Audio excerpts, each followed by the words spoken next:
All right, as the kids say, let Kwesi cook, and the Minnesota Vikings seem content on doing that as they extend their general manager, Kwesi Adofo-Mensah, through the 2030 NFL draft. His contract was set to expire after the 2026 draft, so he's entering the final year of his contract, but this will tie him to the team for the next few seasons, pairing him with head coach Kevin O'Connell, who also got a contract extension earlier this offseason through the 2029 season. So it's basically 2029 season or bust for these two. And since joining the Vikings in January of 2022, they have really done a pretty incredible job, not just completely overhauling this roster, but winning football games. Vikings 34-17 over that time frame, the sixth highest winning percentage in the NFL, 2 playoff appearances, 1 division title. Unfortunately, no playoff wins for this pairing, but they've really done it with a whole lot of rebuild,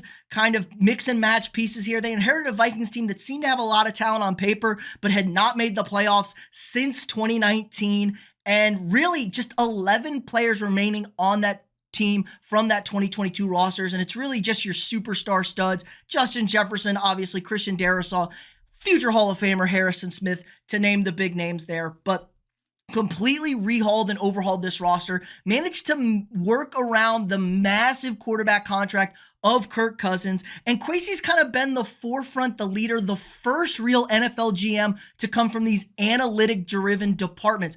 Background in Wall Street before moving over to the analytics as an advisor for the 49ers and the Cleveland Browns. And he's taken over that and been this kind of analytics-driven GM. The Vikings have one of the largest analytic departments in the NFL. They're hiring guys left and right. There's a ton of people working under him, driving the numbers, trying to equate that to on-field success. And we've seen that. The Vikings have done an excellent job of scrounging up kind of like mix and match pieces to put together winning records. I mean, their one losing season, 7-10 in year 2 with no Kirk Cousins tearing his Achilles. We got guys like Josh Dobbs, remember the Pastronaut, running it at quarterback, and they've managed to fix this thing while having these massive dead weights and caps on this team. And they've planned for this offseason. The 2024 or 2025 offseason was the offseason for this Vikings team, and they've excelled in the free agency,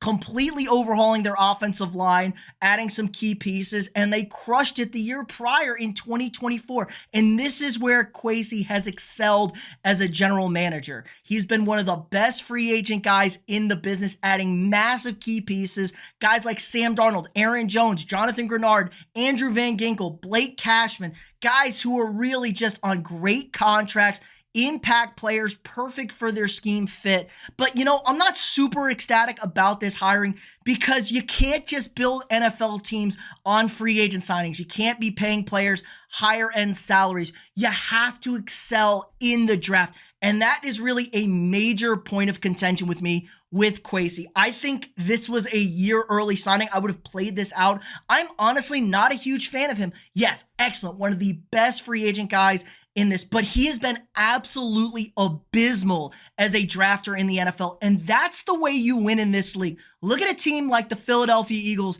and Howie Roseman, always reloading, always revamping, dominating draft. The Baltimore Ravens crushing the NFL draft, and the track record for Kwesi is not good. Just 12 players on the team from all of his draft picks through his first 3 drafts. Obviously, only 5 picks this past draft, and I didn't love this draft overall, but we still have the jury out on them. But if you look at his production from it, his 2022 draft might be one of the worst drafts in team history.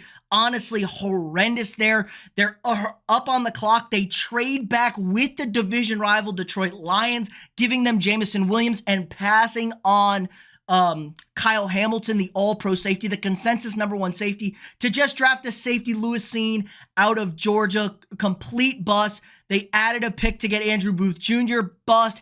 Ed Ingram was their starting right guard. He was one of the worst right guards in the NFL for 2+ seasons. Gets benched this past year and then traded away. Brian Asamoah, a 3rd-round linebacker, just really a special teams guy. Caleb Evans gone. Ezi Otowamu gone. Ty Chandler, your 3rd-string running back, no production.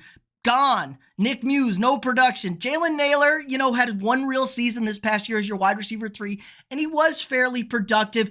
Clearly the best pick for Kwesi was Jordan Addison at wide receiver. He's been fantastic, but 2 off-season incidents with Addison, and you know what? He could be on his way out. One more slip up and he is definitely out of Minnesota. Probably going to have a couple game suspension for his past season arrest last year. So he's going to be out for the first few weeks. But when he's on the field, he's been a great running mate with Justin Jefferson. Mekhi Blackmon had some strong performances as a rookie, but missed all of his second year with a torn ACL. So potentially going to be your starting corner coming back. Jay Ward, just a dumbass on special teams, constantly committing penalties and never does anything good.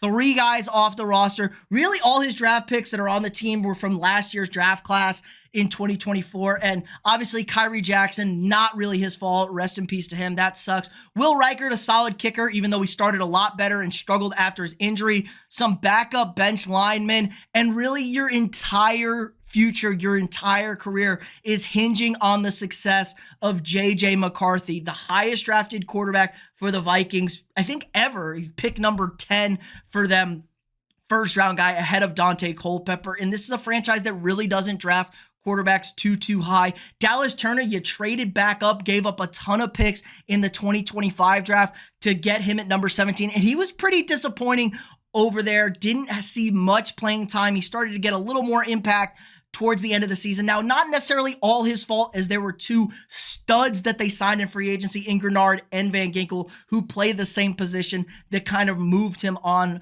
from that, kind of took away the snaps from him. So, but this feels like a make or break it year for a guy like Dallas Turner, and this is not a very good track record. You're completely rebuilding the roster, and this is how you reload, re-up with these guys. Now, some people are going to blame these were not his scouts in 2022, but 2023, not a whole lot better. And, this is it. J.J. McCarthy is the guy. This is what makes or breaks you as a general manager. And my problem is, if J.J. McCarthy doesn't work, he's coming off a knee injury. I have high upside on him. I really liked him coming out in the draft process. But I think we're going to be in a situation here where the Vikings are tied to these 2 guys. And the problem is, I don't think Kwesi is a very good general manager, especially on the drafting front.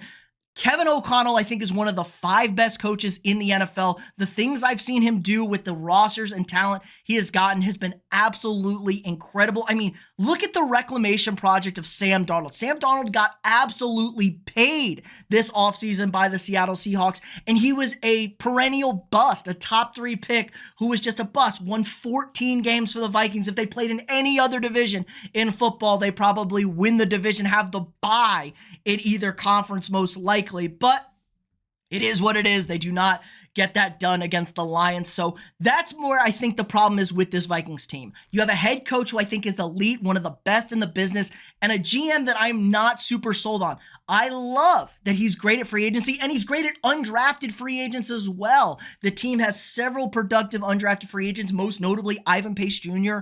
out of Cincinnati. He's been a good impact player, not really a starter anymore or a guy I would trust to start for this team. But this is where you get into a real conundrum in the NFL. When you have a very good GM and not a very good head coach, or a very good head coach and not a very good GM, where the team is never going to be bad enough to do a complete rebuild to get the pieces they need, but maybe they're never good enough to get over the hump and get themselves to a Super Bowl. Look, the Vikings have a massive losing streak now in conference championship games. They've lost 6 straight NFC championship games after going to 4 Super Bowls in the late 60s, early 70s. So they're trying to get over that hump just to get back into the Super Bowl. And Minnesota, as a sports city, we know has had the longest sports championship drought of a city with the 4 major teams. I mean, we got the Wild, the Timberwolves, the Twins, and the Vikings, and none of them can seem to break this curse and get over the hump. And that's ultimately what the measuring stick for this Vikings team will be.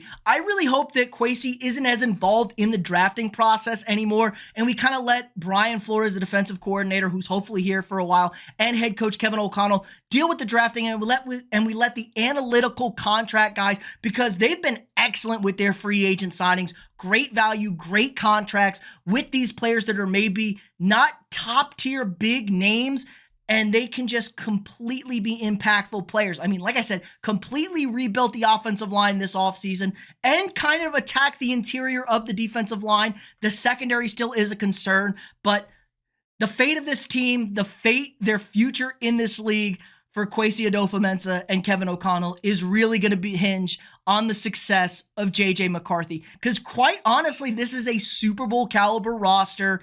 Can they get the quarterback play needed to get them to the NFC Championship game and over the hump to finally host the Lombardi Trophy? But let me know what you guys think down in the comments below. If you're a Vikings fan, are you a fan of this signing? If you're not a Vikings fan, what do you think of this move? Do you think the Vikings are a team that can be competing? Do you believe in JJ McCarthy? Or do you think he's just straight up trash and a handoff merchant? Let me know what you guys think down in the comments below. Again, check out the link, subscribe, like, and share. Be sure to check it all out. We'll be live Saturday night. If you're watching this today when this video drops, we'll be live tomorrow night after the Knicks-Pacers game, breaking all that down, breaking down our NBA Finals, or breaking down a Game 7 matchup in Madison Square Garden. So should be a lot of fun. Again, daily sports content for you guys. If you want to support the channel more, sign up for a channel membership. You get all sorts of access to cool and exclusive perks.